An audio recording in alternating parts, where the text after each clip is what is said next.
লর্ডারহিলে series নির্ধারণী ম্যাচে ক্যারিবীয়দের দাপট দেখানোর সুযোগই দিল না পাকিস্তান। সাহিবজাদা ফারহান ও সাইম আইয়ুবের চোখ ধাঁধানো ব্যাটিংয়ের পর বল হাতে সুফিয়ান মুকিম, হাসান আলী ও হারিস রাউফের শাসনেই ফ্লোরিডার মাটিতে 13 রানের জয় তুলে নিল সালমান আলী আগার দল। সেই সঙ্গে 3 ম্যাচের টি-20 সিরিজও 2-1 ব্যবধানে নিজেদের করে নিল পাকিস্তান। টস জিতে ব্যাট করতে নেমে শুরু থেকেই ক্যারিবীয় বোলারদের ওপর ছড়ি ঘোরাতে থাকেন পাকিস্তানের 2 ওপেনার ফারহান ও সাইম। প্রথম 17 ওভারে কোনো উইকেট না হারিয়ে দলকে এনে দেন 136 রানের জুটি। ব্যাট হাতে ঝড় তোলেন দুজনেই। ফারহান 53 বলে 74 আর সাইম করেন 49 বলে 66। শেষ দিকে হাসান নওয়াজ 7 বলে 15 এবং খুশদিল শাহর 6 বলে 11 রানের ইনিংসে 189 রানের চ্যালেঞ্জিং পুঁজি পায় পাকিস্তান। জবাবে ব্যাট করতে নেমে ওয়েস্ট ইন্ডিজের পাওয়ার প্লেতে সংগ্রহ 59 রান।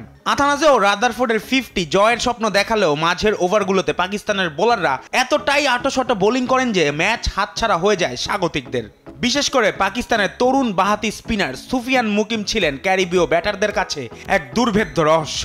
4 ওভারে মাত্র 20 রান দিয়ে তুলে নেন 1 উইকেট। এর মধ্যে 18তম ওভারে মাত্র 3 রান দিয়ে তুলে নেন জেসন হোল্ডারের গুরুত্বপূর্ণ উইকেটটি। শেষ ওভারের দরকার পড়ে আর 25 রানের, কিন্তু হাসান আলীর করা ওভারের দ্বিতীয় বলেই 51 রান করা রাদারফোর্ড ক্যাচ তুলে দিলে ফুরিয়ে যায় স্বাগতিকদের আশা। শেষ পর্যন্ত 6 উইকেটে 176 রানে থেমে যায় ওয়েস্ট ইন্ডিজের ইনিংস। এদিকে প্রথম টি-20তে 14 রানের জয় আর আজকের দাপুটে পারফরমেন্স, এই 2 জয় সিরিজটাও নিজেদের করে নিল পাকিস্তান। জুবায়ের নূর, স্পোর্টস ডেস্ক, দেশ টিভি।